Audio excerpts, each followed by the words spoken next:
told myself, I was like, I'm gonna begin not having these snacks. Why? Why? I've been having so many sweets, like Okay. Yeah. outside of You here do that I you. start feeling it. All right. Fine. You don't want to save it up to eat them with your friends. It's cool. Whatever. I get a free cheesecake almost anytime I want. Oh, that's a problem. And should ask, I'll come home like almost every day with a piece of cheesecake.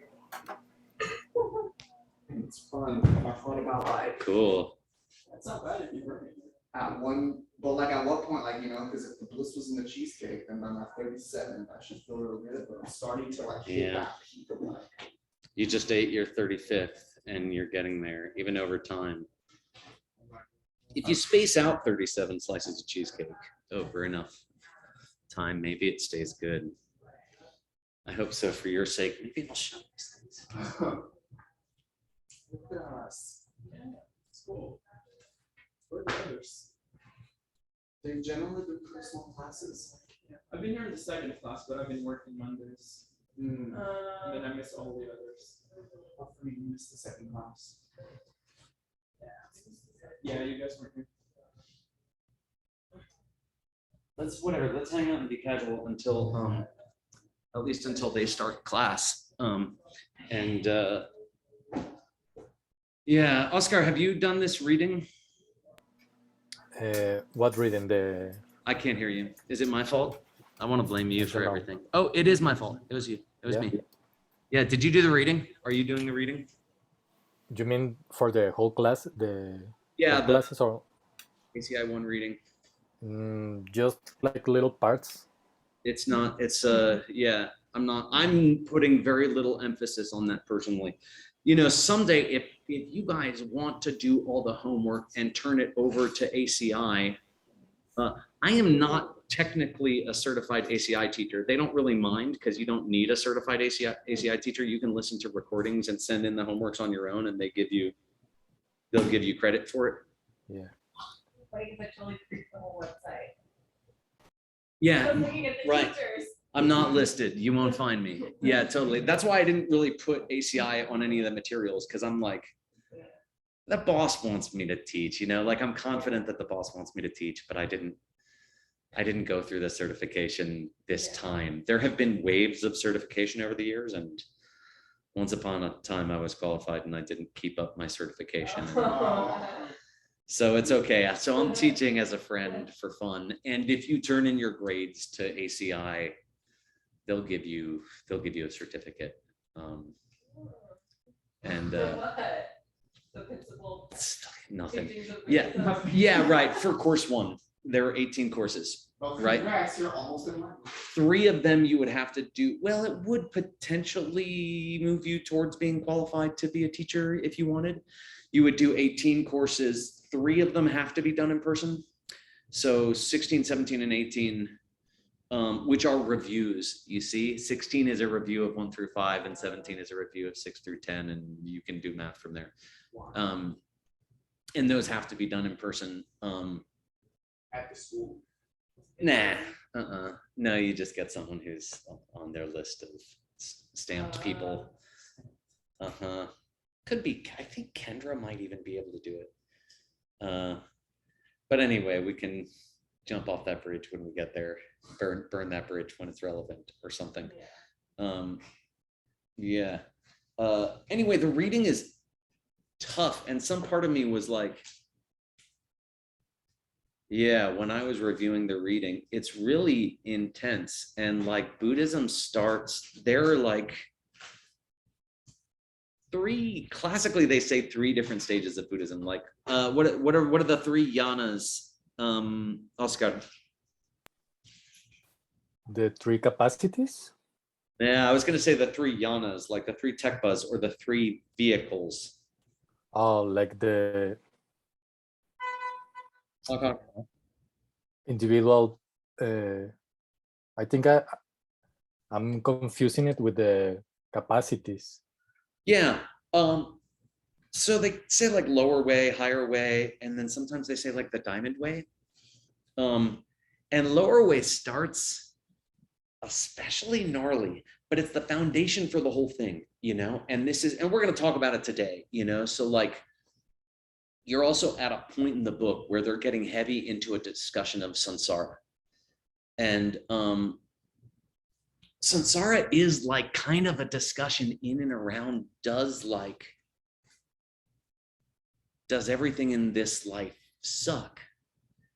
And and that's hard, that's uncomfortable, you know, that's uncomfortable. And to say that can't be exactly right, you see. But in a way, they're kind of saying that. They're saying like, look, even the, you know, a slice of cheesecake, right? It's gonna run out, you know, like the end of the cheesecake is coming as soon as you take the first bite of the cheesecake. But like, okay, well, like, what about the first part? What about the first bite of the cheesecake? Does that suck? Well, they would say, well, it does suck if you include the whole experience. Like, okay, well, what if I don't include the whole experience? You know, I think that you would be hard pressed to say that first bite sucks. Okay, I think that you would be hard pressed to say that, right? Is it tied up in a greater sense of suffering? Maybe, and we'll talk about it. Okay, but what I want to say is, please, you want to say something? So, yes. So talking about, right, yoga shita vritti nirodha. Be louder, be closer. So like talking about, right, yoga shita vritti nirodha, we become whole by stopping the turning of the mind. That's all about stopping that, like it sucks, and coming back to focusing on that bliss. And you're saying the beginning of the cheesecake is the bliss and the end is where it sucks. And they're saying if you include all of that then everything sucks per se. But then what if it's like, what if there's the seeds inside the heart, because the world comes from those inner seeds. Yeah. What if the seeds I'm choosing to plant are, this is great? Yeah, right. Then yeah. At that point, life would be great, because that's coming from within. Right. That's exactly right. I think that's exactly right. And that, and it doesn't happen overnight, you know, and it doesn't happen overnight. And a campaign of conscious intelligent seed planting, we hope does result in a paradise, you know, like if the world is not what it seems to be, right? If the world is coming from me instead of at me, then there would be a way of changing the shape of my heart so much, right, that I'm literally experiencing.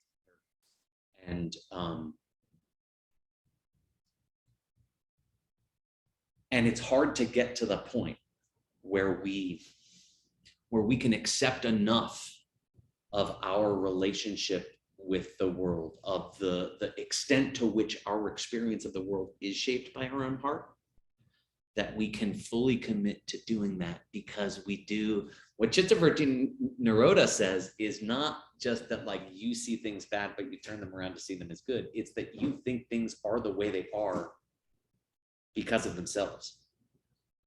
You see, you think that things are that way because of themselves, not because of the shape of your own heart. You see, that things are the way they are. It doesn't matter who shows up today, doesn't matter what's going on with me, it doesn't matter what I brought to the table.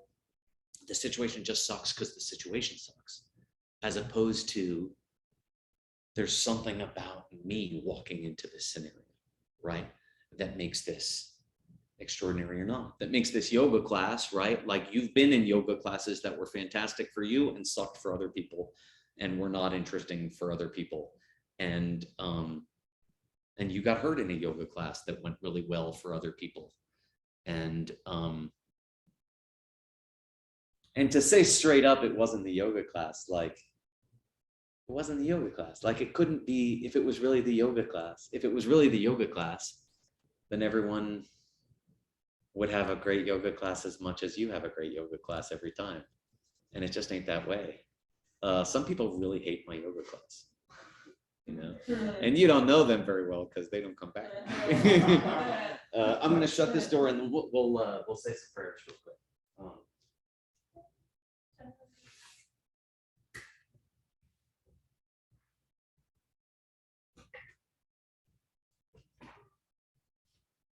Good, you guys all have your little cheat sheets. All right, cool.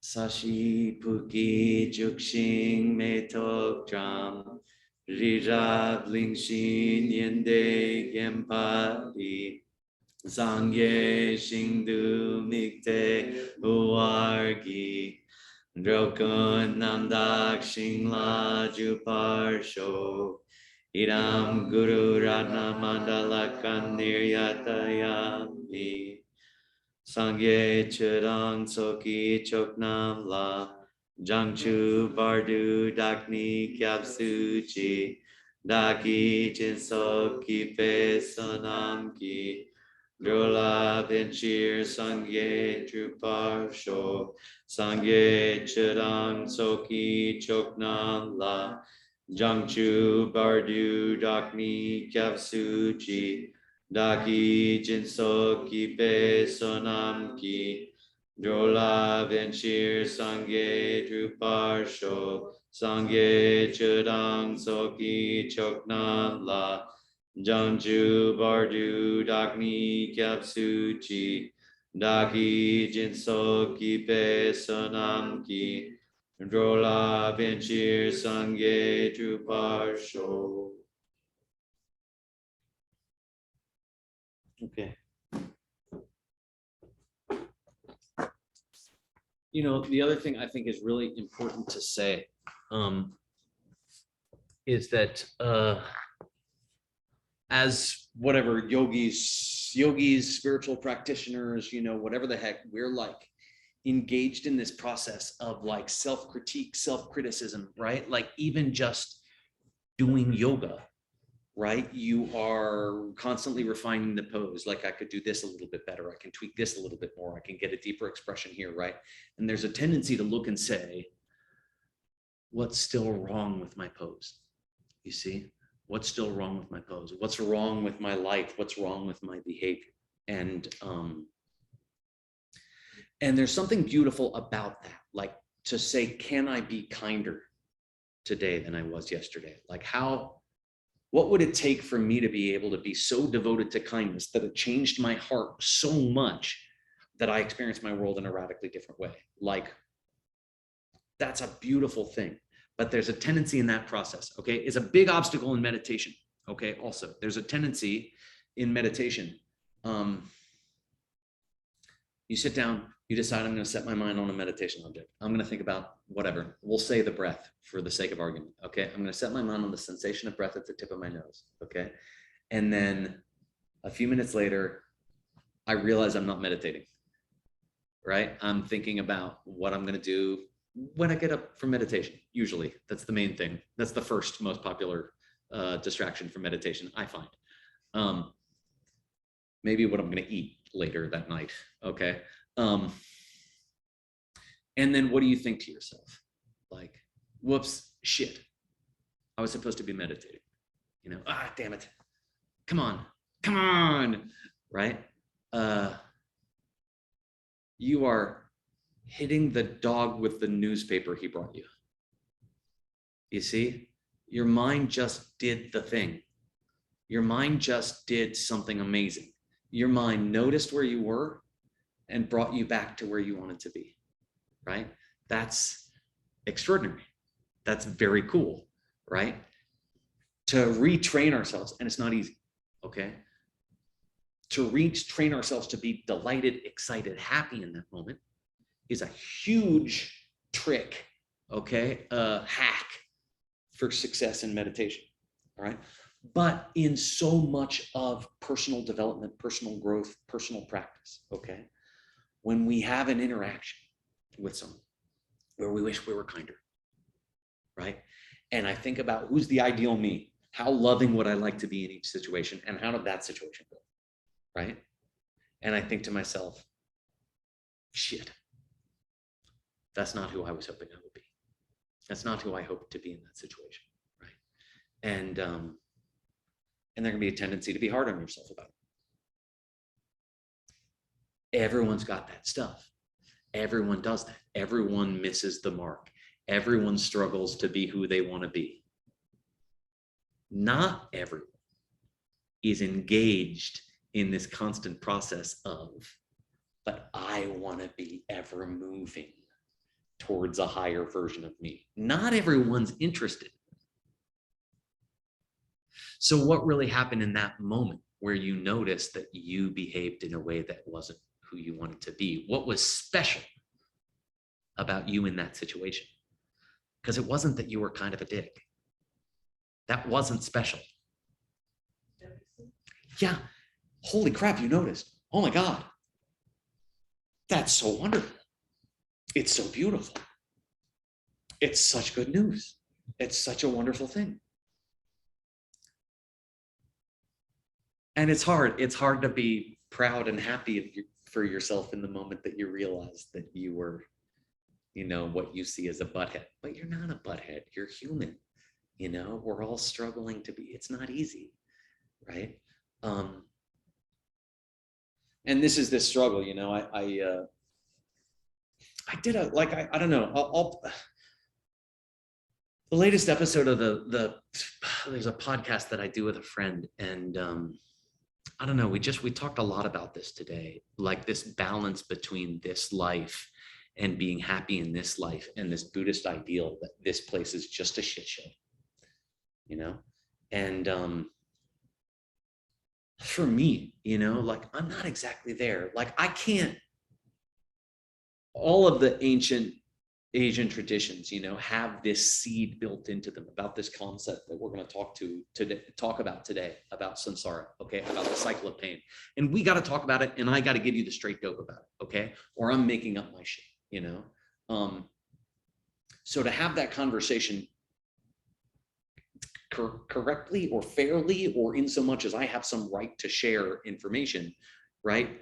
I think we have to do it from a standpoint of, yeah, what does it mean, you know, like when these traditions say everything in this world is pain? Like, what does that mean? Because if I'm supposed to move towards love, right, then like I only have whatever pale shadow of love I know to aim towards, right? Like if you're telling me that then there's some sort of love that's beyond all of this that I'm supposed to point myself towards, right? What can I possibly imagine that from, except the love that I experience in my life? We lost Oscar for a second, but he's coming back. I didn't just blow it that time, Oscar, huh? Because I said that maybe not everything in life is pain. I don't know, okay? I think that you're supposed to be engaged with that question, okay? So I find this reading really difficult. Okay, and there is a traditional idea, and this was taught to monks. Okay, this was taught traditionally to monks. Okay, and lay people, you know, I mean, we'll talk about it if it's appropriate at some point, you know, but when you get into tantric practice, it's almost the opposite. But you start from this place of understanding this ancient perspective that everything is pain, and then you get into this perspective of like, well, what would it be to shift my mind to see everything around me buzzing with bliss, right? And then would I even be in the same place? I think we talked about in a class, right? When the Buddha talks about heaven and hell, and he did talk about heaven and hell. I can't tell you how many Catholics I've seen come running to Buddhism because they didn't want to hear about hell anymore. And then like, sorry, you know, yeah, the Buddha talked about hells, but but they're not permanent. Yeah, it sounds like it probably wouldn't be pleasant, but he gets into this thing in the sutra requested by Upali. He's like,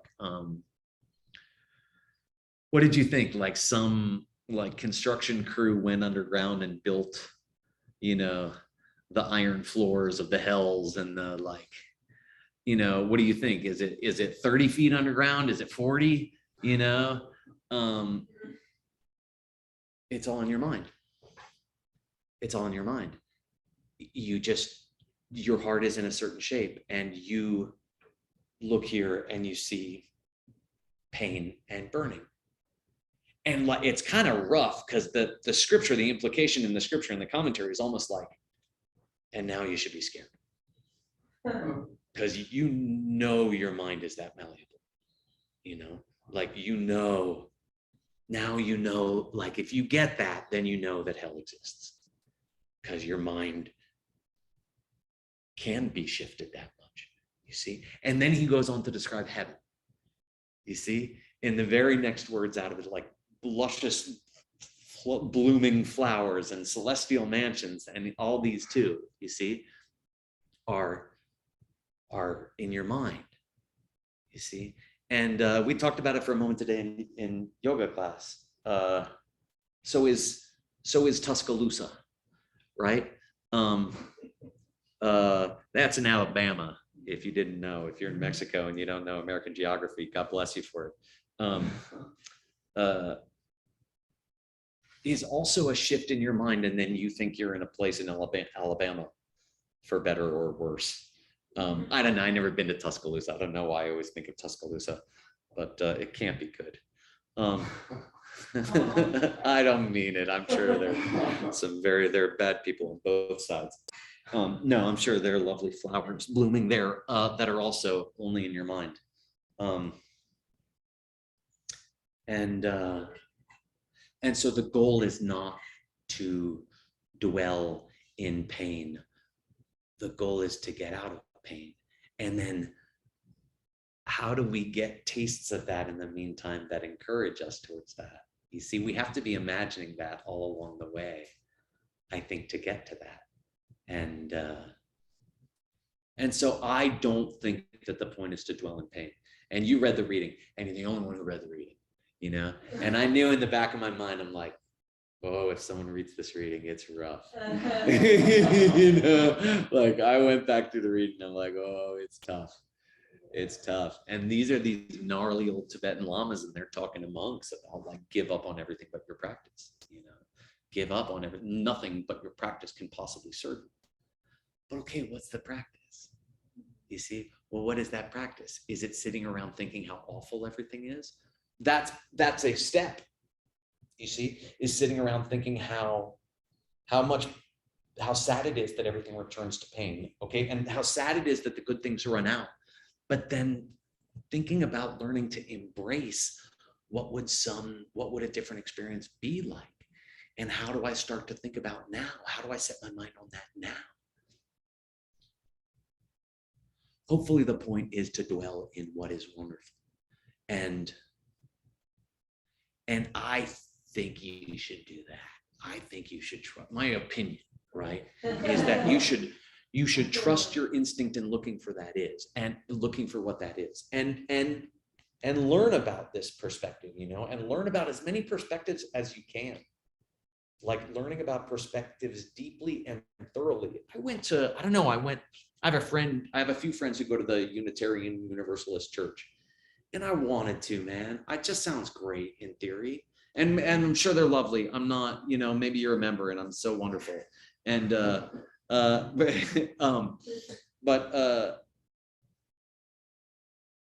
I don't know, like at least the gig that I went to, like they don't know anything. They just don't know anything. And there's like, it's cool. They all want to hang together and like be lovely and loving together. And that's wonderful. But like, there are brilliant minds for thousands of years who've been sitting around talking about how to forge their heart in the shape of love. And you can start over from scratch. You're allowed. That's allowed. But I mean, geez, dude, you know, like all of these, and there are Catholic ones and there are Buddhist ones and there are Muslim Sufi ones. And they're just like, there's been this conversation about forging our hearts and minds in the shape of love and bliss that's been going on for thousands of years. And like, you don't gotta reinvent every part of the wheel, you know?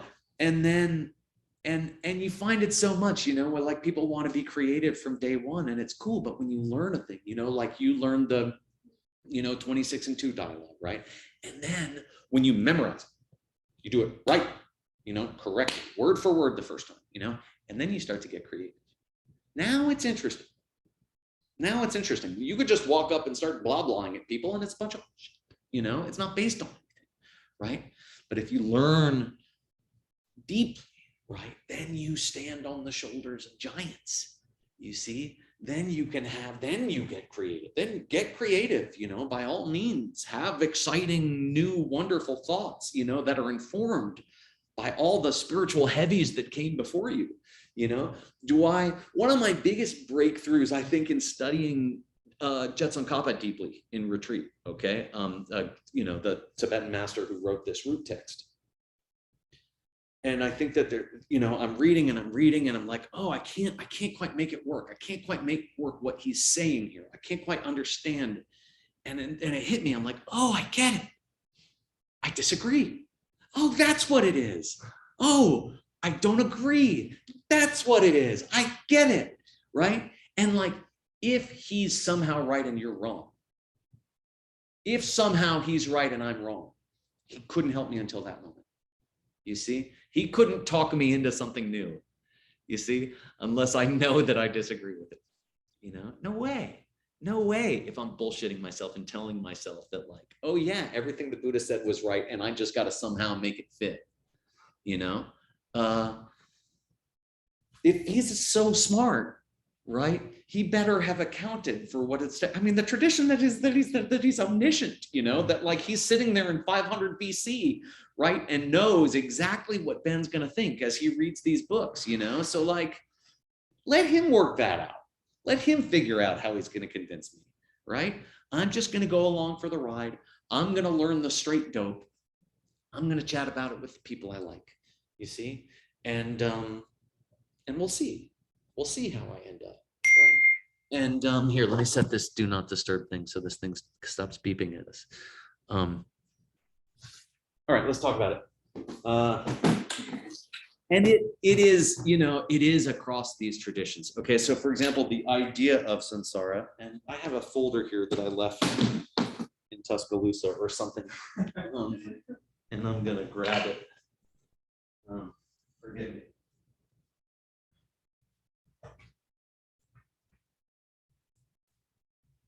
I'm so bugged today. I was like, I just disagree with what he's saying in the readings.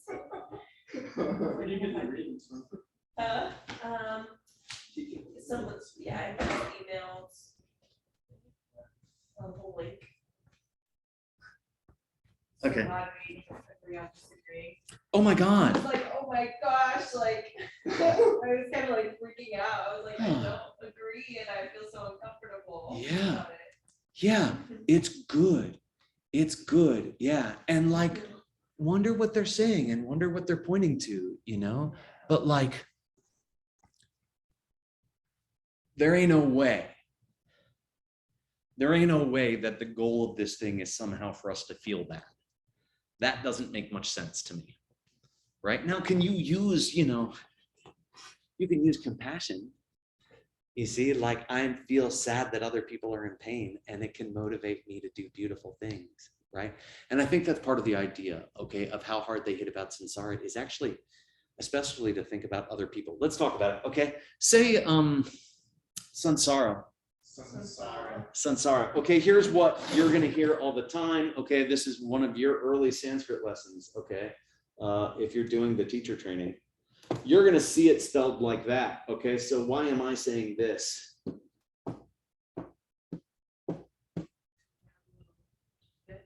It's got a dot actually under the M. Okay, and it's a mess. Okay, and these cool kids over here are doing some like transcription work for us, and like I know you struggled with that part of the thing. It was like, well, how do I end this thing? And like Ben alludes to something at the end of this thing, okay, of an M with a dot under it that gets pronounced differently in a bunch of different circumstances, and it depends on the part of the mouth. So everyone and their uncle is going to say samsara, and they're all wrong except for you, okay? And don't go around correcting people. It's no way to make friends, but they're wrong and you're right, okay? And it has to do with the place in your mouth where the sound is made, okay? And you make the nasal sound. This makes a nasal sound, okay? Nasal sounds are m, n, nya, okay? That corresponds to the place in your mouth where the next letter is, okay? Which in the case of S is right behind the teeth. It's a dental S, okay? So S is T's, D's, sa, ta, da, na. You see? Sa, say sa, Sa, ta, ta, da, da, na. na. You see your tongue keeps hitting that spot right behind the teeth? Sa, ta, da, na, sa, ta, da, na. That's called dental. Okay, that part of that place in the mouth is called dental. And when that appears before a dental, it makes a dental sound. Okay, so it's sansara. You see, sansara. Yeah, sansara. Ahimsa. Yeah, everyone's gonna run around. They're gonna tell you there's such a thing as ahimsa. Okay, that's not a thing. Okay, it's ahimsa. Okay, it's ahimsa. Right. To harm, to hinder. You see, I will hinge. I will not hinder. I will not harm. I will not hurt people. I do have. I need. Yeah, I need an eraser. It's not far.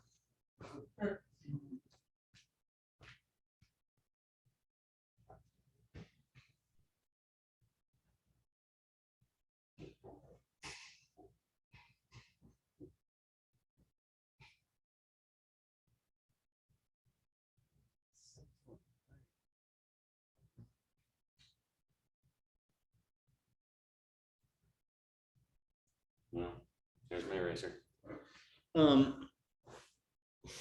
You know, these run out of ink really fast. You know how often an eraser goes bad? Never. And I've got like 3 of them and never enough of these, but none of them are here. So it doesn't help me. Okay. So anyway, sansara, you can for good luck say korwa.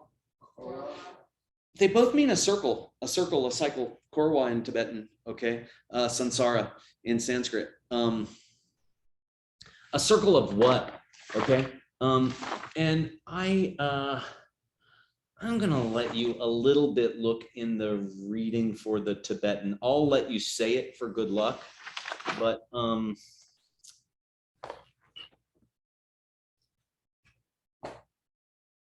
yeah, okay, so korwa, okay, here, sansara. Okay, sansara. Okay, in Sanskrit, korwa. Okay, in Tibetan. Okay. Is the state of having to take on the impure parts of a person over and over again, okay? Again and again and again, all right? So what are the impure parts that make up a person? There's a like classical one and there's like a casual one, okay? The classical one is the 5 heaps. It's super technical. Maybe we'll learn about it someday. It's not that big a deal. I think you can think body and mind, okay?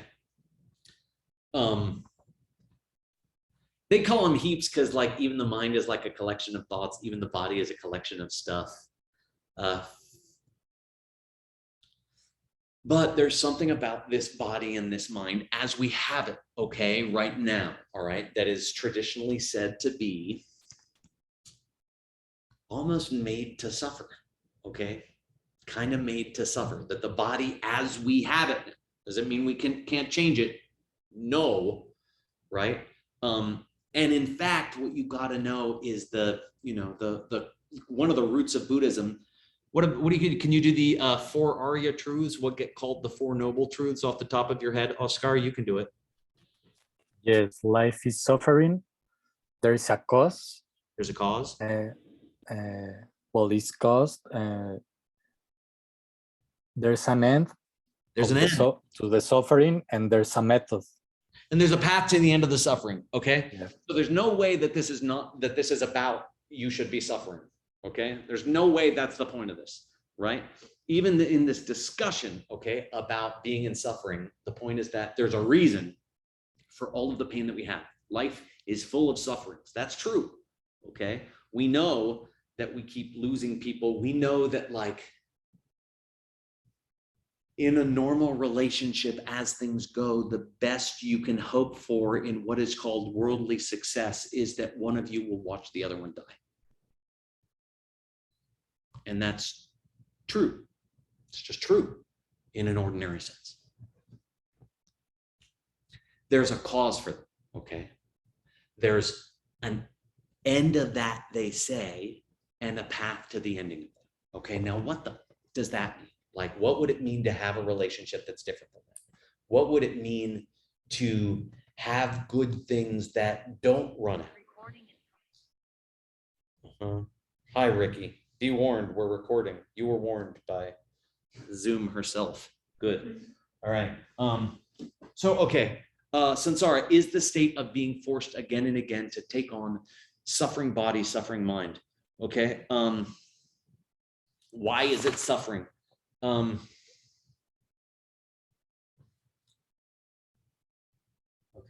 Let's say this is cool. Okay. Here, let's do this. Okay. Le Nyun Ki. We'll say Ki. Ching. Okay. Ching means a chain. Okay, a chain. Okay, like a shackle, a fetter. Chained by what? What's le? Do you know la sale? Oscar? Karma. Yeah, cool. Yeah, great. Oh yeah, I forgot this is my eraser. Yeah. Let's say actions. Okay. Okay, by which we mean karma. Okay, because that's what the word actually means. Okay. What's nyun then? Do you know? Bad thoughts. Yeah, cool. I like it. Okay. Let's call it negative emotions. Okay. Sanskrit? Do you know? Klesha. Yeah, klesha. Cool.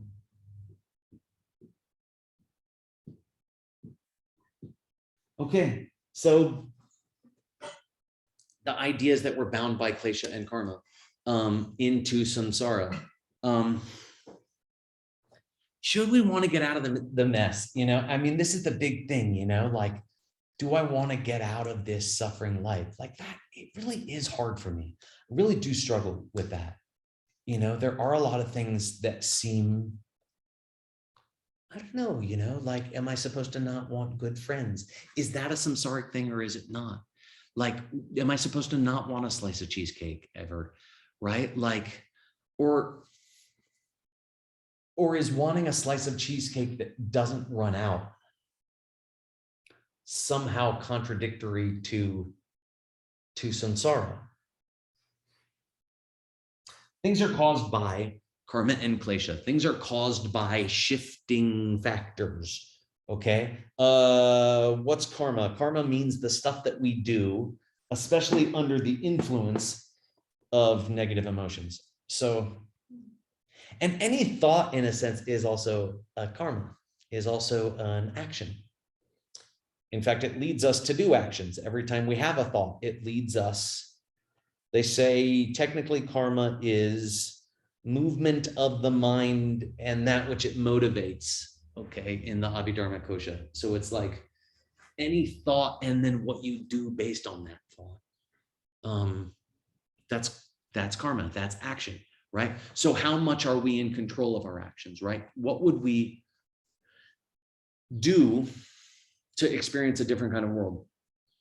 And then you talked about, look, can I choose different projections, right? Well, yeah, but do you do it on the level of thinking or action or both, right? Like, can I just look around the room on a bad day and decide to reframe it and say, this is good, it's not bad, I enjoy it?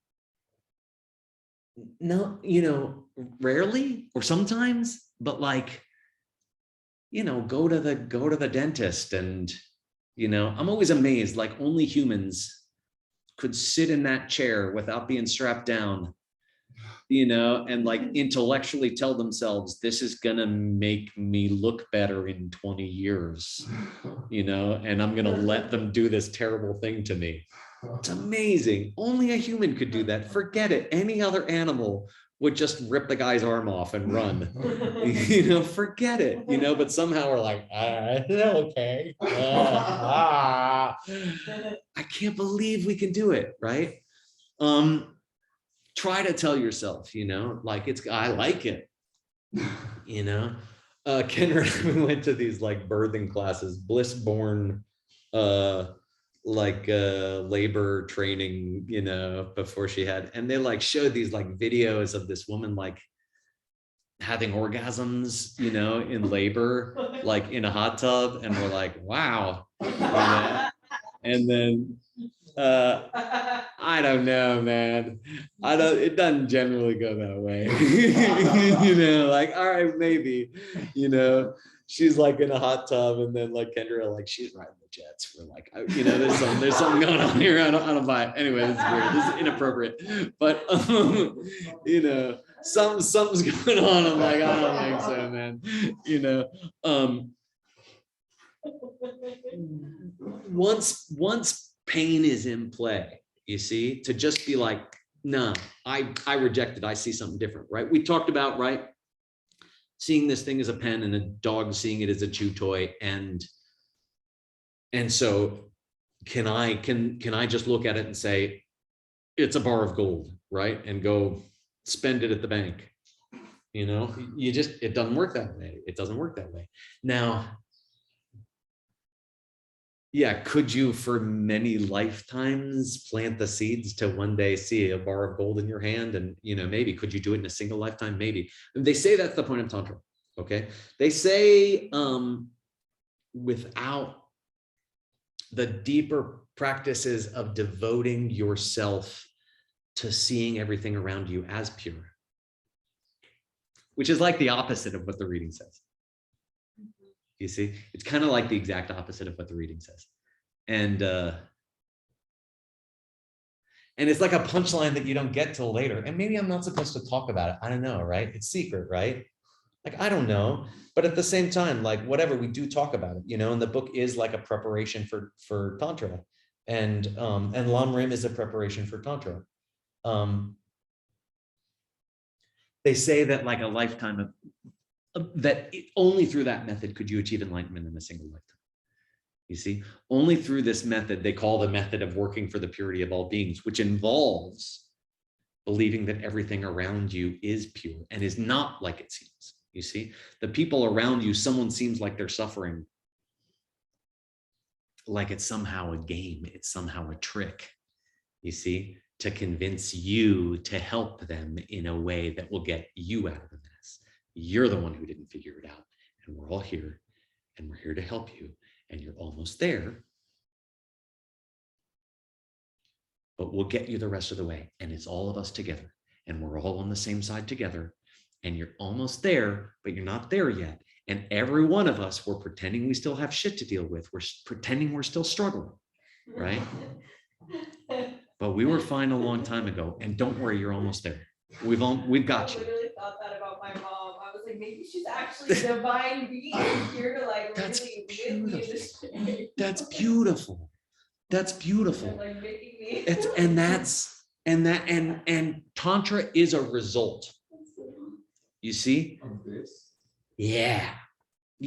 And that's, typically it comes in like the second class, but like you guys don't have a frame of reference, so it's like, I don't know, we got to do things in our own order. But the idea that like we're going to study the Lam Rim, right? And then somehow if we finish all the 18 courses or something, I'll teach you Tantra. You see, it ain't like that.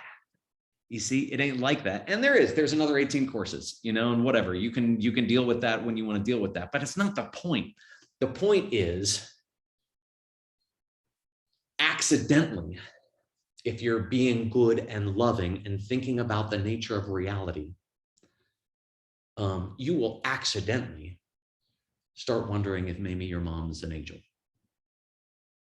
Just oops, it'll just accidentally happen. It's very beautiful. It's a very beautiful thing. You see, it's a very beautiful thing. What is she really? It ain't Well, like that. Yeah. But then that just that's that emptiness thing then, right? Because there's nothing. It's that At that emptiness point- thing, yeah. Yes. So what is she really? That's up to whoever. Yeah. And you got it. Okay. And you're going to get used to this. Okay. And it's a trick question. It's not your fault. Okay. I set you up. It's not fair. Okay. I framed the question badly. All right. But every time you hear me use the word really, like, really, for real on the down low, ultimately, in the very end, like what inherently, intrinsically, naturally from her side, you see, you better be suspicious of what I'm up to, you see, because that's what emptiness denotes. That's what emptiness says isn't there, right? The mom that's not the way you see her, or the way she sees her, or the way you see her, or the way you just heard about her. You see, like whatever your impression is of Sam's mom, like, is that really how she is? No. Is the way you see her really how she is? Is she really an enlightened angel? No. If she sees herself as a suffering being, is that really how she is? No. What's the real way she is? Who has this perspective on her that is the final truth of the real Sam's mom? Shouldn't you? No such thing. I feel like words also are not like sufficient either. Yeah, You they're get not. like that, Not for descriptions of, not to say what she is really. Now, is your mom a suffering being? From her side, first of all, we don't know, right? We have to say we don't know, right? Well, wouldn't they say a Buddhist would say yes, because we're all suffering beings? No. No. A good Buddhist says, I can't see her, okay? And I am not a good Buddhist, but an aspiring good Buddhist, right? Whatever. I can report to you, okay? The suffering status of one and exactly one being in the universe with certainty. Hi, how are you? No. Yeah, right. Me, I know I suffer, okay? Does that mean that's what I am, really? No, it still doesn't mean that. You see, if you didn't see me that way, if you saw me as something different, that could be true for you, right? It ain't true for me, sadly. I still see myself in suffering. I still see myself, what they say, okay, is being forced to take on the suffering heaps, the suffering parts that make up a suffering being again and again and again. What do they mean by again and again? Okay, they mean lifetime after lifetime. Okay, that's hard for me. Okay, and all the ancient Eastern systems, okay, they mean being forced to take on rebirth again and again and again. Are there really past and future lives? Like that. What is it? A Satya. Oh. The Yoga Sutra. Oh. Or the Ahimsa. Abhinavesha. Brilliant. Brilliant question. Terrible pronunciation. We'll work on you. Brilliant, though. Brilliant. Yeah, brilliant. Abhinavesha is fear of death. And they say that fear of death causes you to take rebirth again and again, and especially grasping, okay, to the good things of this life, you see, to good things that must run out, you see, forces you to helplessly take birth, as opposed to grasping to good things that wouldn't run out, like relationships with beings who cannot suffer because they're just here to help me, you see, because they got out of this mess a long time ago. You see, but are there past and future lives really? Okay, and that's right. You gotta, and eventually you're gonna have to wonder, does Ben frame questions badly on purpose or not? Yes. From your side or from my side? You see, because probably both will happen. I feel like it's a yes and for the past and future life. Oh, yes. Oh, well, see, Like, I mean, I can confidently tell you, Okay. And I better say, okay, as an aspiring good Buddhist, you know, I don't know. I don't know. Not sure. Okay. Read a lot about them. It's all very interesting. I haven't seen that. Okay. I don't know. I've read the proofs. Okay. Yeah. You're pointing at me. It seems like you're going to say something. Yes, I butchered the Oh, Abhinavesha. Abhinavesha. Abhinavesha. Yeah. Fear of death, grasping to life. Yeah. And then in that sutra, they say that in meditation, if you can let go of that me, You will come to see your past and future, and Yeah. start putting pieces together. Yeah. And that's a hard one, you know, it's hard. And they say that everyone has this like deep fear of death. Which is the argument for past lives. Because we Yeah. get to experience it, but we, like, our soul intrinsically knows what's coming. Vyasa says, you're holding a baby and you stumble and almost drop the baby and the baby cries. And like, what is the baby crying about? How could the baby know to cry about something? You see, it has to be from a past life. Okay. They say like, even worms avoid death. The verse says like even sages have the fear of death.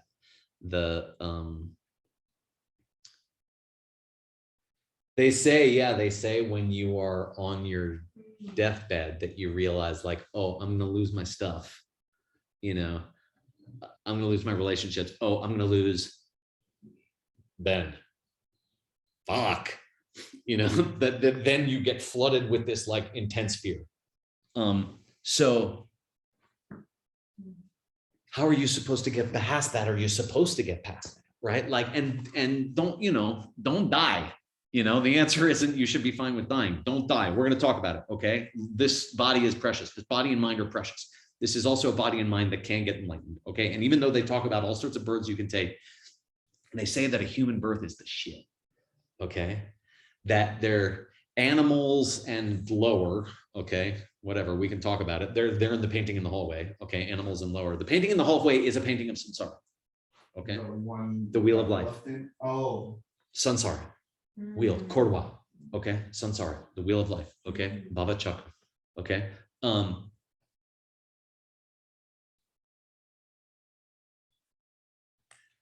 Animals and lower, they say, is too much pain to be able to practice. You're just writhing in pain and practicing. It's true for some humans. You know, try to go whatever to someone in a war zone today, you know, and say like, you just got to meditate, man, you know. I can't. I have to. I'm just trying to live. I'm running from bombs. Don't tell me to meditate. You know, it's like that for animals. Most animals, you know, in America, animals often have it pretty good. You know, like you know, whatever. Our cats, you know, they seem like they're doing all right. You know, but like that's rare. And if you see dogs and cats, if you've been around the world at all, you know, I don't know where you've traveled, but like. It's not great for dogs and cats in a lot of places in the world. It's not good for dogs and cats in a lot of places in the world. And it's not as good as it seems here too. Like in other places, I don't know where you've been in the world, you know, but like you see dogs all over the street, you know, and they're not having a great time. And you know why you see less of that here? We kill them. We don't allow that. We kill them so that you don't have to see that. So it's not great. Our cats are doing fine, you know. Yeah. I mean, then you take them in, you know. We didn't breed them, you know. We didn't, you know. But we went. Look, we had a friend, you know. The cat had some cats in a barn, and like, yeah, we're just trying to take care of them, you know. And it's nice and it's sweet, you know. They say that there are higher places that you can be born, but it's too good. You see, go to you. I don't know, you know, if you've got like a super rich friend or relative or something, and just like, and then try to tell them about like, you just need yoga, man, or whatever, you know. Like, why? For what? I've got, you know, I'm good, you know. I always laugh about, we were in Asheville, North Carolina. It's this beautiful place, you know, and we're just like, it was so beautiful. And we'd like meet people and they're like, we're like, oh, we're teaching these practices and stuff. And they're like, oh yeah, cool. I've been like saying mantras to the planets, and like, it's working out for me. And you're like, all right, I don't know what that is, that sounds like some made up baloney, but you can't argue with how like great their life looks. So like, what are you going to say? Now they would say, the tradition is that they're riding on fumes from something good they did in the past. And they say it's, it runs out, that your seeds run out and you fall. They say, again, I'm the reporter here. I don't know. I didn't see any of those things. Okay. So supposedly samsara is not wanting to have to be reborn again and again, going up and down in your fortunes again and again and again and again. Okay. And that's all it's going to say in the reading, and that's all you're going to get there. Okay. In a sense that you could stop it. Oh, sorry. Great. Good for you, both of you. Yeah. In a sense that you could stop that. Yeah, totally. And the point of Buddhism, I'm sorry, okay, is to stop traditionally, sorry, like I'm just the reporter. You don't have to accept this. Okay. But like traditionally, it's even death itself. Okay. And it's a thing in yoga, and it's a thing in Buddhism, and it's a thing in Christianity. Sorry, those of you who yada yada shall taste of the kingdom of heaven shall not perish, but shall taste of heaven. You see, you don't see a lot of it in the Bible. Maybe Elijah. There's not a lot of guys who don't have to die to go to heaven in the Bible, but Elijah, maybe Enoch, doesn't matter. But what was your question going to be? I was going to ask, does Buddhism go into like how we even started these lives in the first place? Yeah. Came into physical being. Oscar's got a wry smile on his face. How did it all start, Oscar? It couldn't start. It has no beginning. That's the traditional answer. It's a mess of an answer. But if you're the kind of scientist who says that all results have causes, you see, if you're the kind of scientist who believes that everything has a cause, then can there be a first cause? I feel like my understanding is like we all came kind of from the emptiness. So I don't know. Do you know what I mean? That's not my understanding. Is if I know, right? But like Buddhism's position on the matter officially is that it's always been. If there's a moment before this moment, it has to be caused by a moment before this moment, which has to be caused by a moment before this moment. There's no way it all started with the Big Bang. There's no way that something didn't cause the Big Bang. Or now you're saying that that's a thing without causes, right? Is their position on the matter? Okay. I don't know, right? I don't know, right? Like now you talk to a physicist and they'll tell you, well, like your whole conception of time and space is dependent upon the expansion of the universe from this infinitesimally small point. And like, I don't know, I didn't go to math school. They're probably saying something important. I bet there's something to it. I don't know. I'm sure I don't know. It's cool. Like quantum science type. Sure. To throw out another word that I don't understand very well and say like, yes, if I say the word quantum, does that potentially give an explanation that I don't know how to understand that involves some math that may shine some light on this? Yes, I suspect you're right. Yeah, right. Yeah, quantum mechanics or relativity or I don't know, I don't know. Don't claim to know. But where did it all start? They say samsara doesn't have a beginning, okay? And it's very beautiful, right? They say samsara, there's an in fact, it's the last debate in the monastery before you get your geisha degree, okay? They say, what's the question, Oscar? Last question before you get your geisha degree. Is there an end of samsara, of pain? Yeah. Is there an end? Right? And what's the question you're supposed to ask? What's the question you're supposed to ask the person who asked that question? I don't remember. You're supposed to ask, are you talking about a front end or a back end? Oh, Okay. Because they say there's no start. So we- Yeah. Yeah. Uh-huh.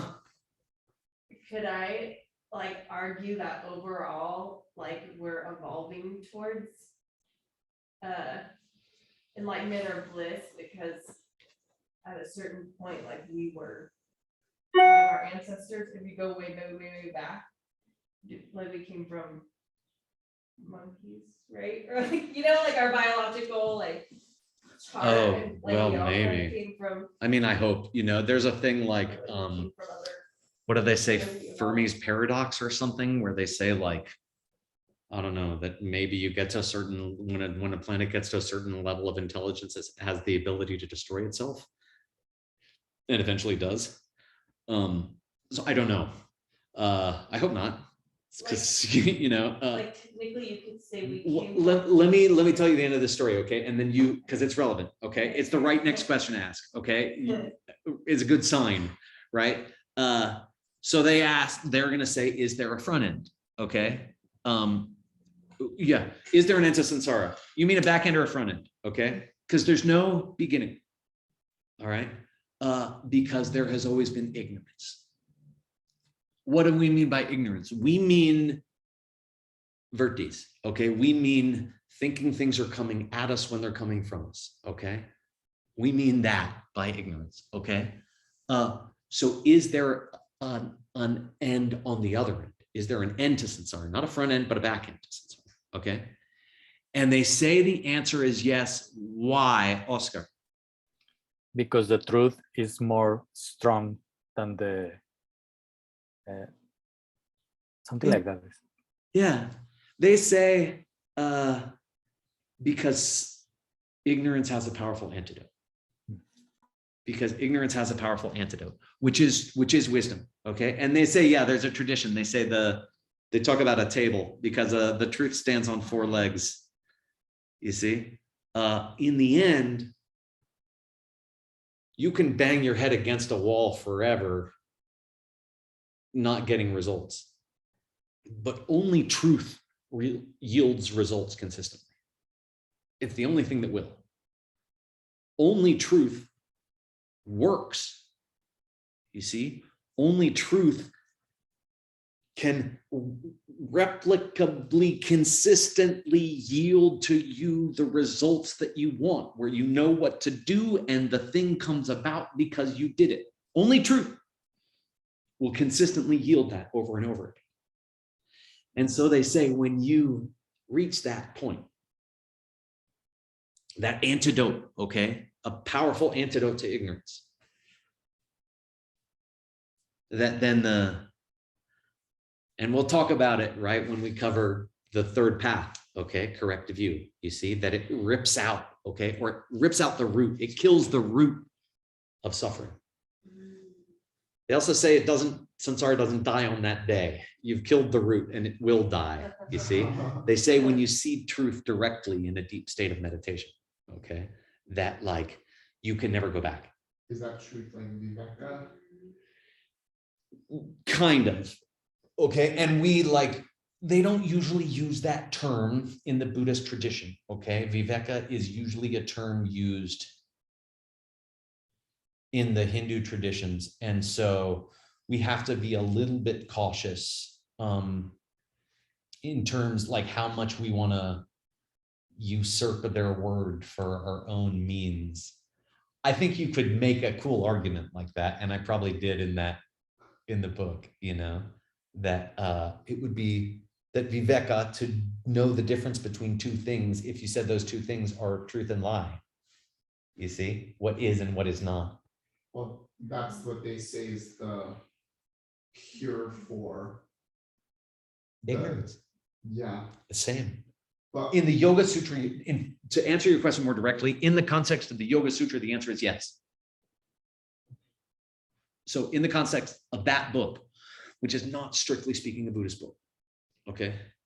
And we're not talking much about the worldview of that book, and to do it for shits and giggles will be a hoot, I'm happy to do it sometime, but in the context of that book, yes, they would say that the antidote is viveka. I think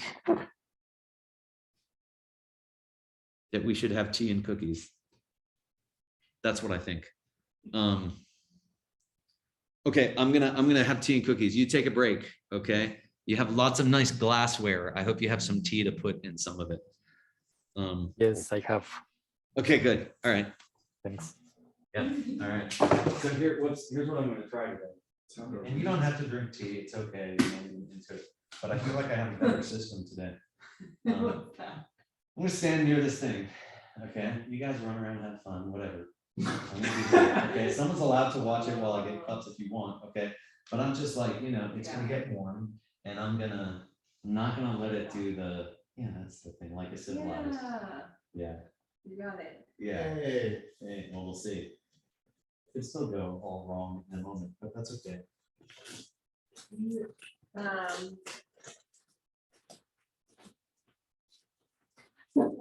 Our therapist, Laura Wood. Oh, Is more that- wood. Yes! She's Wow, pretty she was cool. cool. Yeah, Is that she's awesome. Yeah, totally. Laura's awesome. Yeah, she's a very special lady. She is. Yeah, she really is. She's wonderful. She and her sister, right, started the Bliss Form. Yeah, totally. Yeah, she's lovely. Laura's amazing. Yeah, don't think Kendra. yeah. Oh, oh, that's amazing. She's cool. She's that. She's a sweet lady. Yeah. She is. Yeah, that's nice. That's beautiful. It's like no therapy on us. Yeah. Yeah, She like cool. gets us really deep and she's like, you look like you are great. Like, not like that, but That'd be fun. Yeah. Yeah. Okay, Yeah. I'll take that. Yeah. Do some like deep subconscious surgery. These are good ones. Yeah. Yeah, I feel good about it. I thought it was promising. Oh, Yeah. goodness. I was like, I was gonna have cookies there. Well, I wasn't gonna say that out loud. I also don't want to pressure you to have a cookies if that's not what's appropriate. It's okay. I was reading this thing, I was like, maybe Buddhism is like nothing that I ever thought that it was. Like, I was like, what is it? I But I think, you feel know, like it's very broad, like there's like thousands of texts and all these things, right? So it's like a whole yeah, journey. right. Yeah, so knowing where we're like, It's really good. okay, I want to get cups. Did you get cups? You want to go that way anyway. You know where there are cups, right? You know. Who where wants tea? I'm not gonna have tea. All right, just bring 3.5 cups. if you will. Okay, so you get. Mhm. Yeah. Great, yeah, cool. I'm not sure. Yeah, right. Because I also did online certification, In- yoga, mhm. and the lady teaching it said, that Buddhism is not a religion. Hmm. That's for sure. Really? Yeah, it's good. I mean, that's just terrible thing to say. Or An asshole. But it's not. I mean, I don't know, it's like, more like a way of life, or I don't know. are you Buddhist or? I happen to be, but I'm not, look, we're not selling memberships or anything, but. Oh, yeah, I'm mostly a practice Buddhism. Yeah, because from what I'm getting from it, I would have to agree who whoever said that.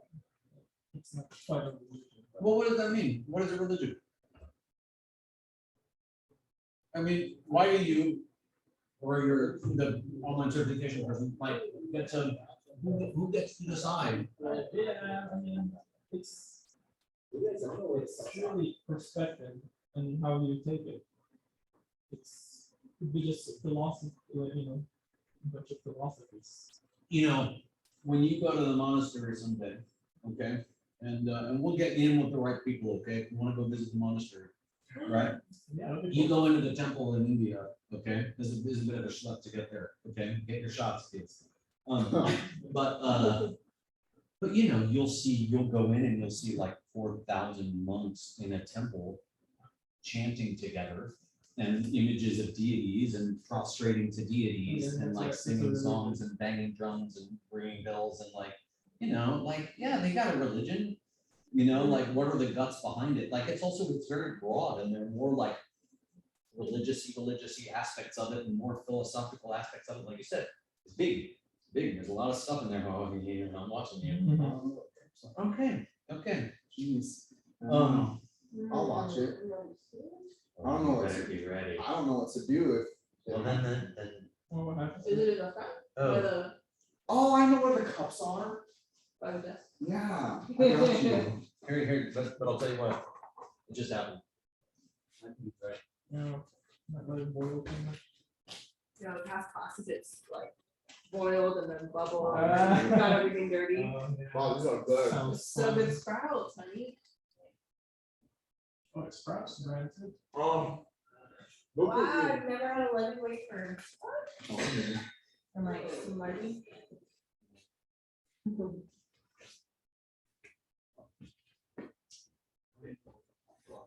Yeah, sure you do.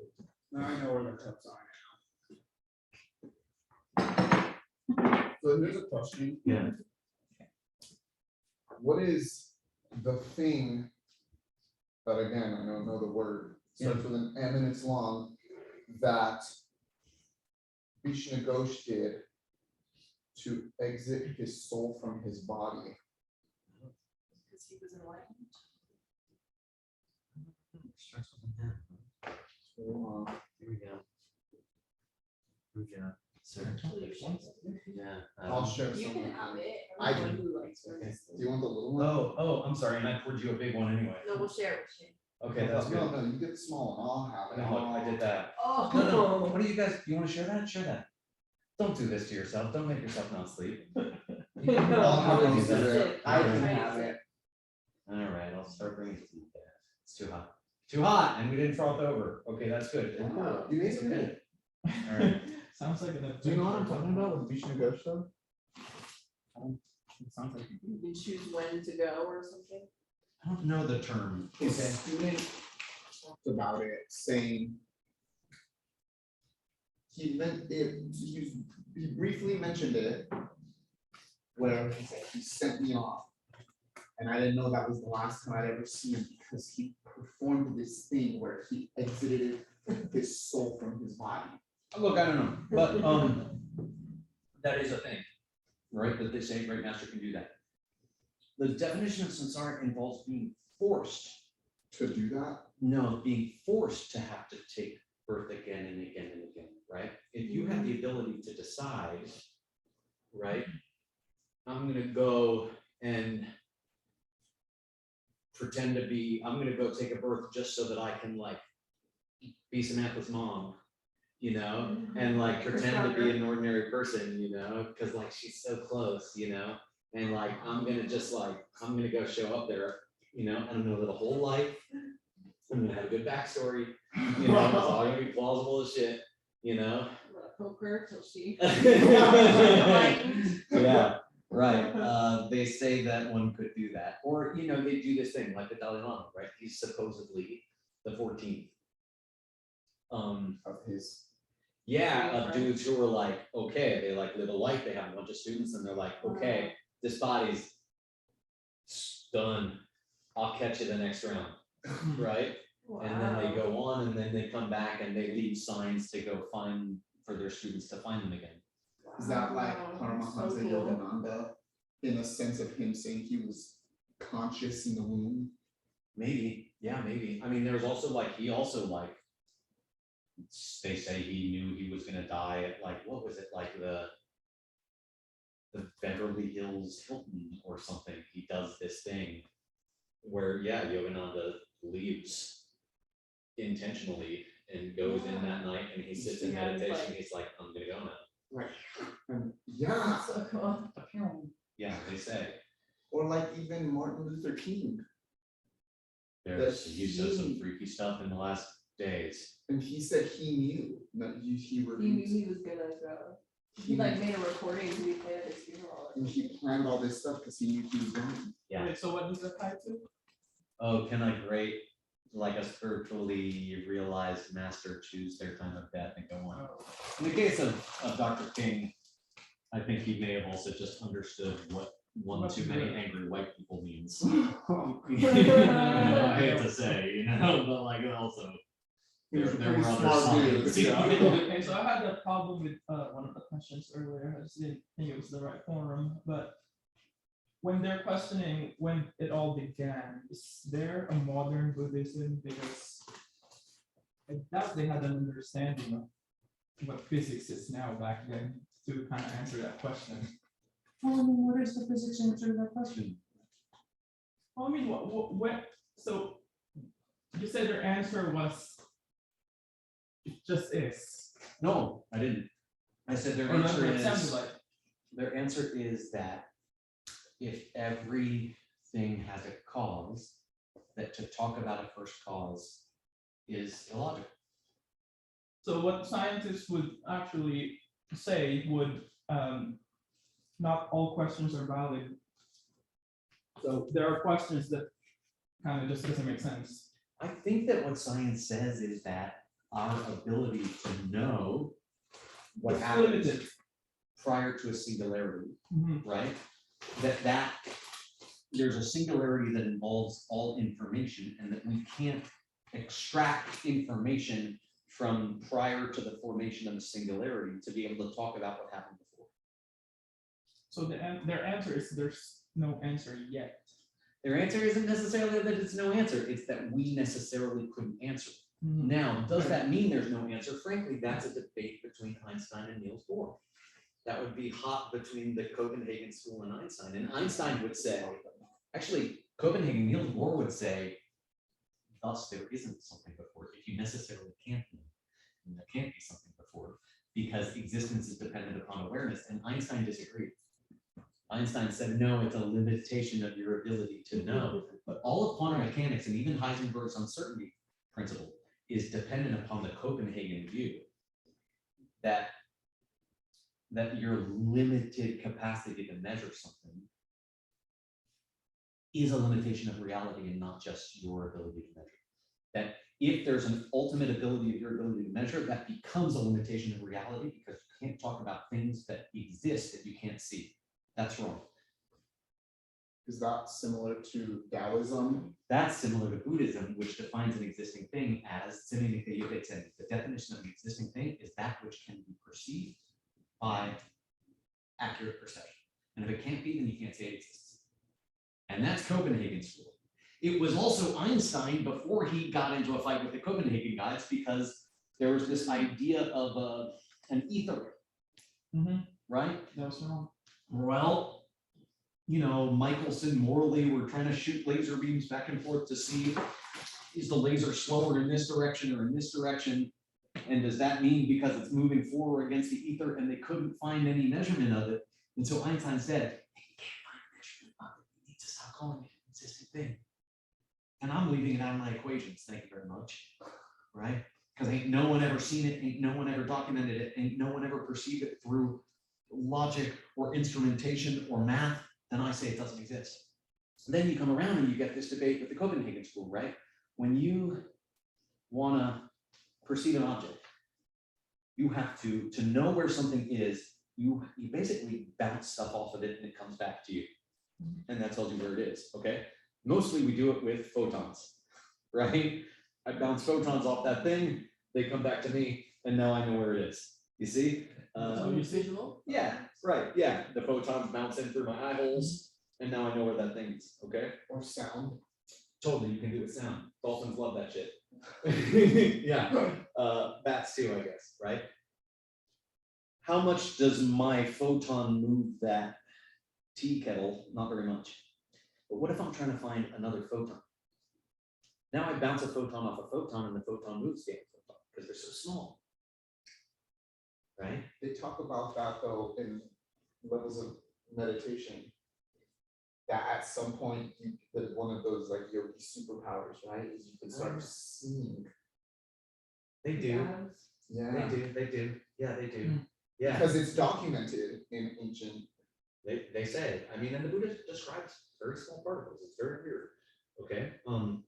So if a particle's moving along doing its thing, okay, and I want to find it, I bounce a particle off of it, okay, to find it, okay. That moves that thing. How hard does it move that thing?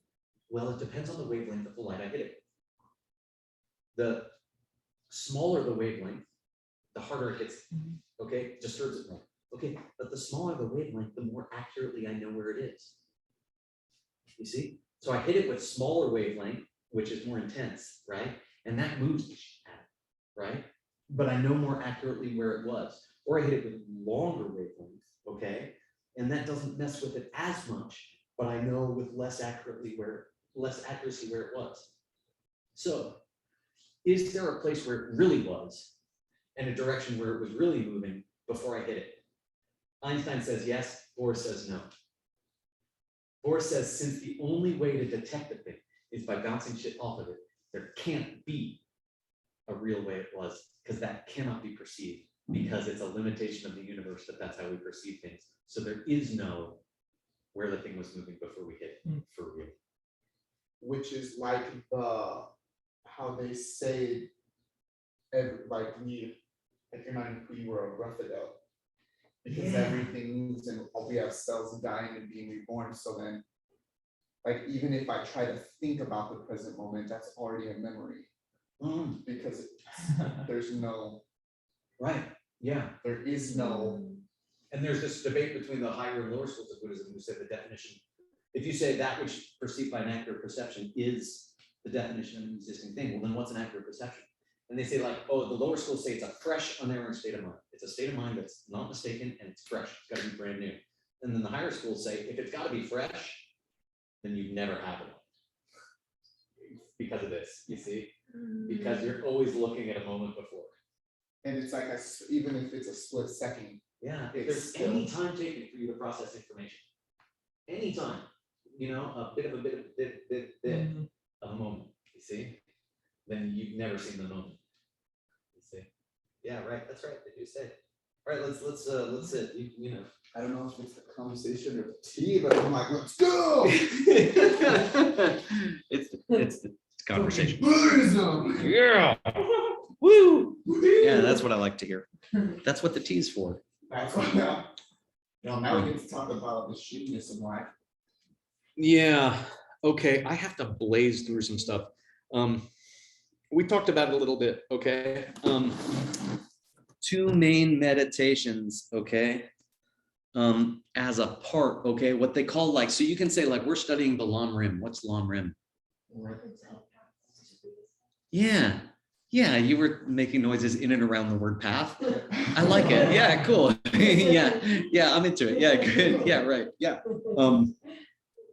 Yeah. So sometimes Lam Rim means all the steps of the path. A Lam Rim can also be a step of the path. Sometimes that's confusing, and you know you're really going to be confused about it when you're trying to have a conversation with a Tibetan-speaking Buddhist on a bus. But you guys don't even ride buses. So two parts of the steps, they're like sub-steps or rimba, okay, a step, okay, to these meditations. All right, so for example, okay, we'll just even in English, okay, the difficulty of finding what they call leisure. Oh boy, I'm not going to get even close to spelling this right, but that's okay. You get the idea. And fortune. Yeah, it's leisure. Yeah, fortune. Yeah. And then death. Okay. And impermanence. Okay. Impermanence. Okay. These two meditations, okay. We already talked about this one a little bit, okay. Why don't you want to be born as an animal? They say, okay, because it sucks, and you don't have time to practice. Okay, you're just running from who's going to kill you or who you're going to kill, right? You're just trying to find someone to eat and avoid being eaten, mostly. And then they talk about God realms, you see, and they say like it's too great to practice, you see, like it's just so awesome all the time that you're like you're not interested in practicing because everything's going great, you see? But isn't that the point of the practice? That's Well, they say it runs out, right. you see? Samsara. You're not doing the things right that it would take.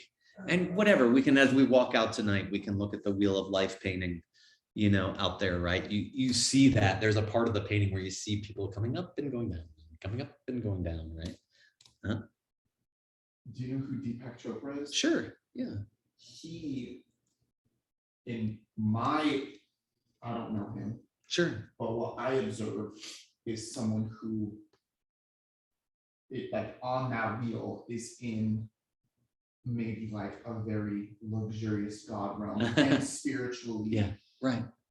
So is there a way in Buddhist teachings Yeah. to you find that, and then on your wheel of samsara, you're just.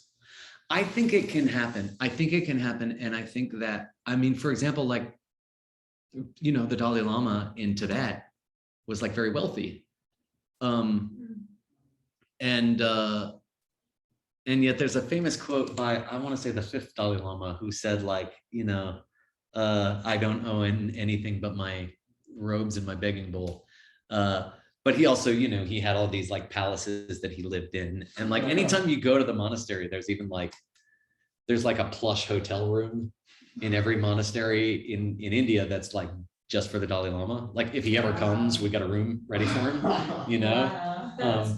Yeah, it's sweet. I also think there's something about the higher teachings that like, if you, again, how do you get good at practicing with what's beautiful? If you do a good job in your practice, you're going to run into a new problem, which is too many good things happening.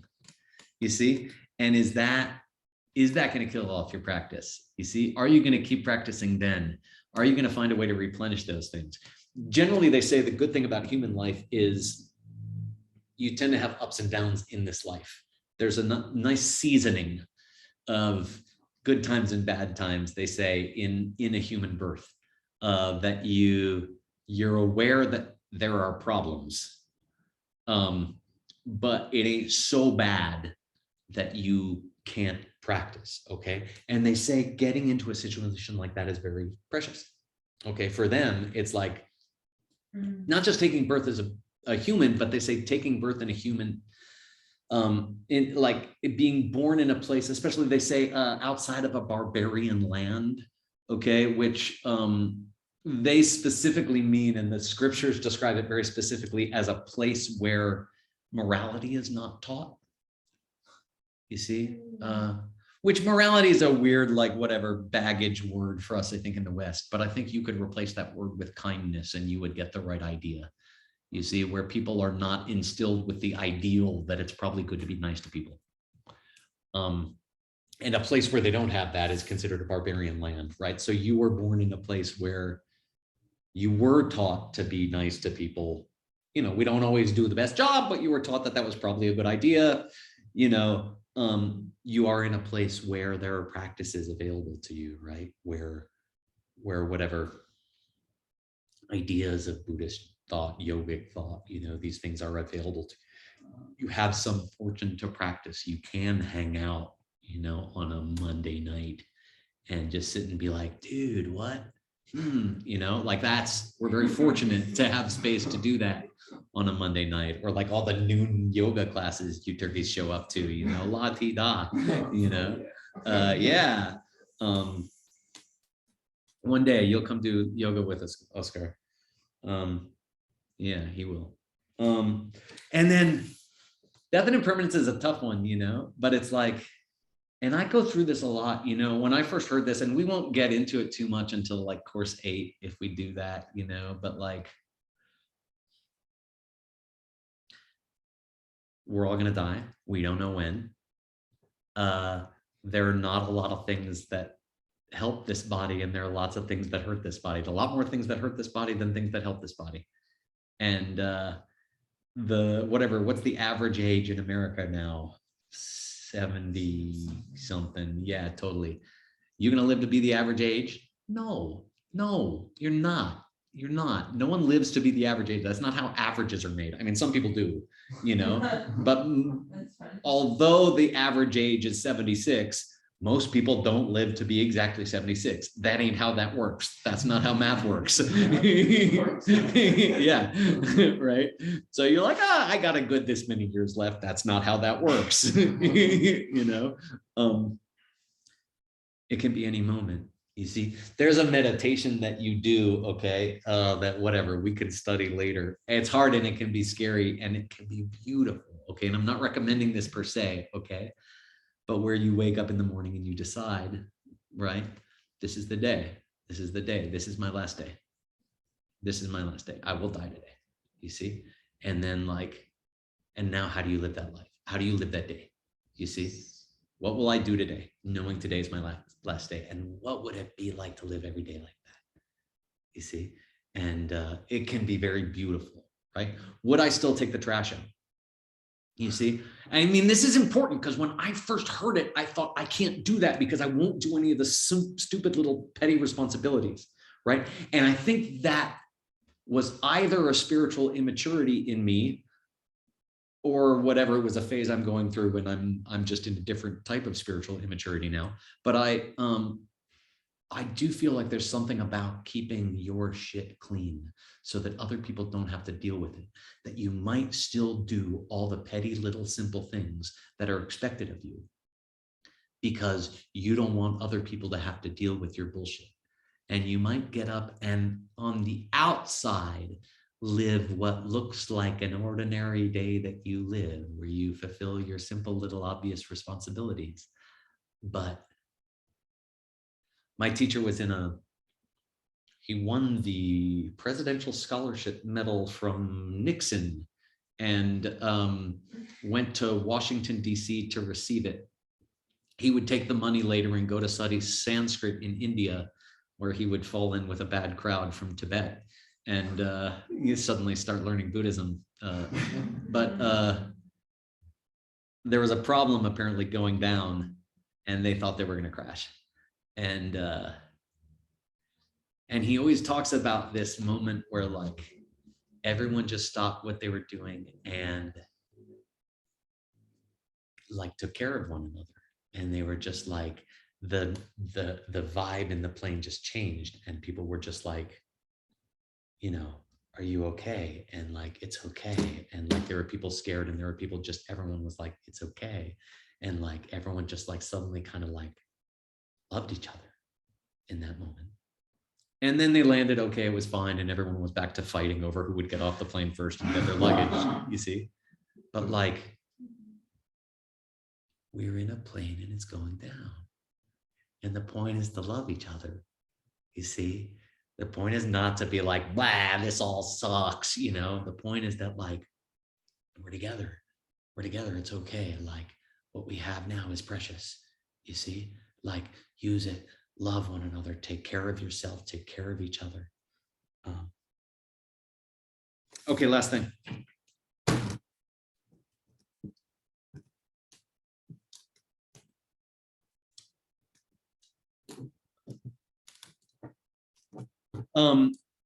A metric, okay, for how stuck you are in samsara, okay, is called the 8 worldly thoughts. Do we have time for me to do 8 things? Not really, but I can sum them up pretty fast, okay?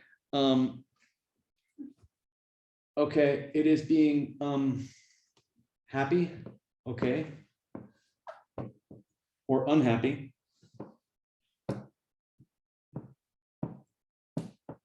Okay, when you here we go. Get what you want. Okay. We'll say get wants. Okay, or not. When you feel good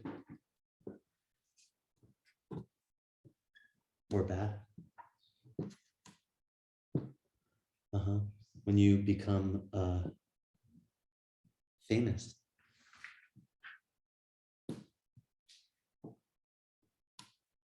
Or not. Okay. When people speak well of you.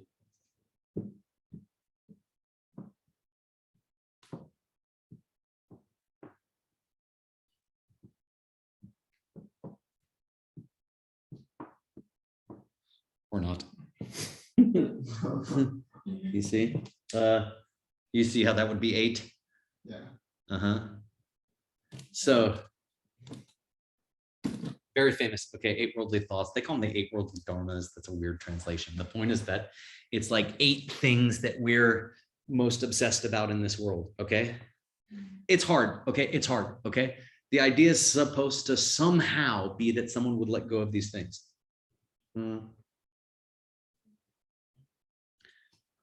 I think some of them are easier than others. Some of them are incredibly hard. You know, when you feel bad, you feel bad. What are you going to do? I'm supposed to feel good that I feel bad? Isn't that contradictory? I feel bad when I feel bad. What do you want from me? That's what feeling bad is, right? You see, there's something about oh yeah, you were in yoga today. What would it be to have a soft, chewy chocolate chip cookie center, you see, amidst the slings and arrows of outrageous fortune, that like somehow your mind could be set on seeking something higher that's not really perturbed by all this. My body's going to have good days. My body's going to have bad days. You see, I'm going to get some stuff. I'm not going to get some stuff. Like, can I use the stuff that I get to serve people, right? To become happier? I hope so. Can I use the fact that I didn't get something today to be more caring or in deeper service of people? I hope so. You see, can I use the pain in my body to serve people? Yeah, maybe. You see, maybe I could. Can I use the joy in my body to serve people? I hope so. You see, becoming famous, becoming not famous. They say this one's a big one too. People speaking well of you or not. Some texts say that's the one we most obsess about.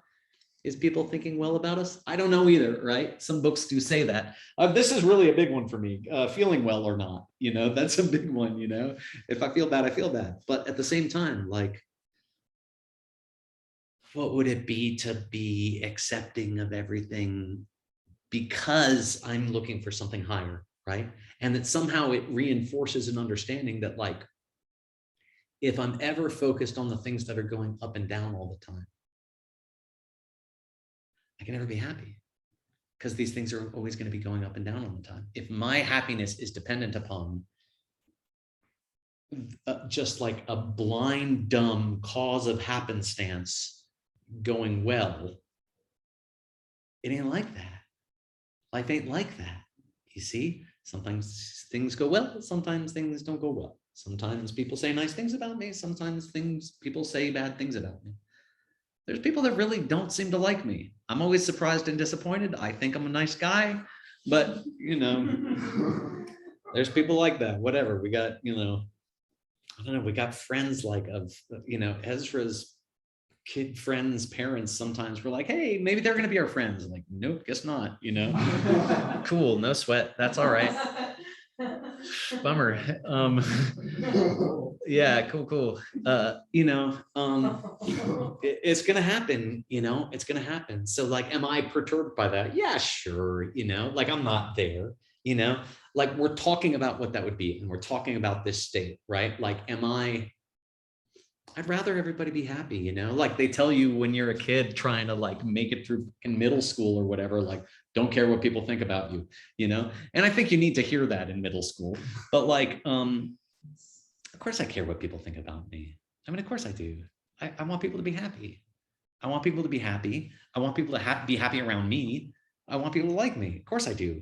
I want people to be happy. You know, wouldn't that go hand in hand with wanting people to like me? You know, look at your friendships, you know, it's like, my teacher said this to me once a long time ago. He's like, if you really look at like what you like in people or don't like in people, it's whether or not they like you. I'm like, oh yeah, yeah, that's a big one.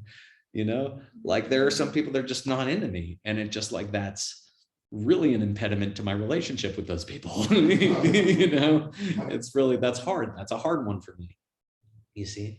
But what would it be to be in a place where that didn't change my practice, that didn't change? And I don't totally know the answer, you know, like we talked about today, like, you know, in yoga experiencing something bigger, what would it be to experience all of reality in an instant, right? They talk about Buddha as being omniscient, seeing all things in a single instant, right? What's the limitation to the number of things that you can see in a single instant was a question we played with today in yoga. And it's already limitless. You see, how many things are you seeing in this room right now? You see, only 174? Like, nah, you couldn't say that. Like, each time you go looking into any part of this room that you're already seeing, how many things do you see in that part of this room that you're already seeing? You see, like, what would it be to have such an expansive view, you see, of love and the universe and that, like these little things, you see? It would just be like, it would be so small. It would be so small.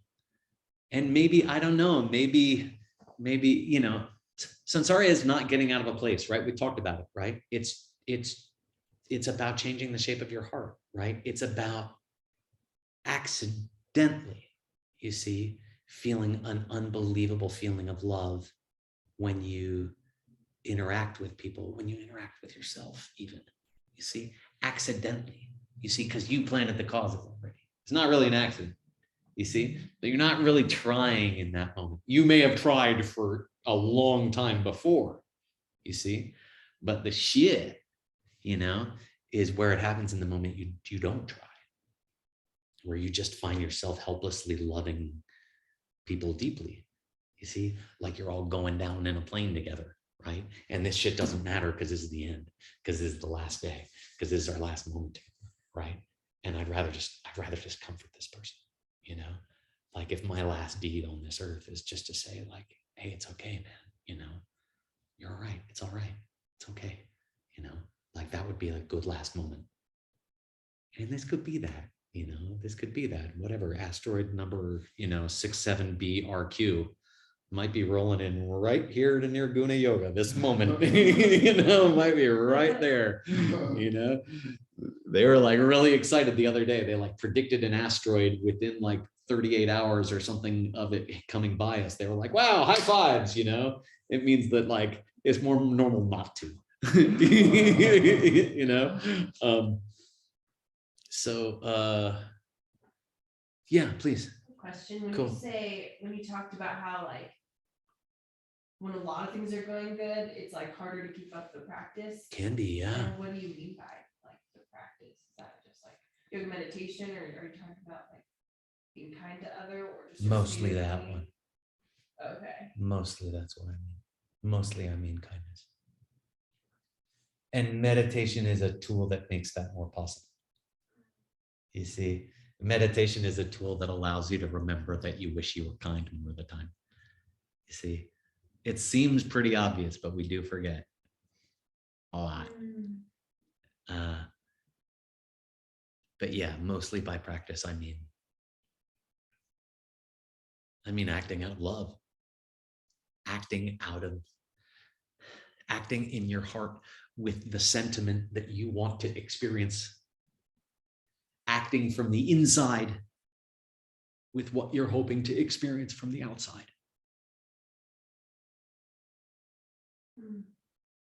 Because things ain't coming this way. If that's true, you see? And it's a cool thing, right? Because if you do like, you see people read scripture, you see people read Jetsankapa and they want to say they agree with everything Jetsankapa says, you see? But Jetsankapa says until you see emptiness directly, you don't agree with him. So if you think you agree with him, no, you don't. Because he says you won't agree with him. You see? So if you think he's wrong, then he's right about that. And if you don't think he's wrong, then yes, you do. Because you think you agree with him and he said that you wouldn't. Unless you're claiming to have reached that state, which may be, you know, I don't know, okay? I don't know. I can only speak for my poor dumbass, right? But they say that that's a great achievement, that that on the day that you sit and see, you see, that on the day of in the parlance of the Yoga Sutra, when you really chitta vritti nirodha, when really you stop getting things backwards, when really for a moment you don't see things coming at you. You see, when really for a moment you look to see what, when I place a name or a label in the world, you see, and especially when I place a name or a label on Ben's mind, what am I labeling? What is the thing underneath the label that is the real Ben? And you go and you look underneath it and you don't find it. Then on that day, they say, you are changed forever in a way such that you understand the power that the love that you put in the world has. You understand that you are shaped by your deeds. You understand that you are shaped by your kindness. You understand that your world is shaped by your kindness. And then you are just suddenly obsessive in remembering to care for one another and yourselves.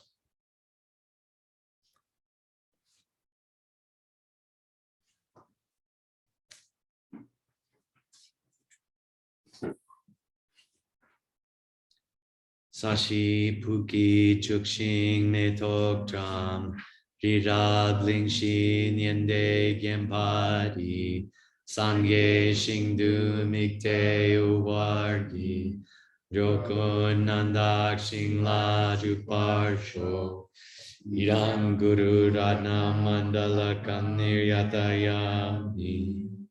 Dedication.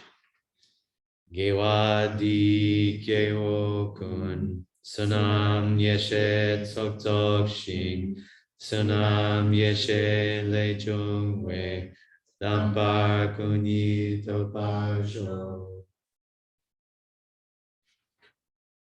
Cool. Cool. Oscar, wonderful to see you. Cool. Thank you very much, Ben. Okay. We'll see you. We've got you on our volunteer list. We're hatching schemes for you. Okay. Yeah, cool. I'm very excited. I'm excited too. Thank you. All right. Thanks. Good See you. night. Good night, dude.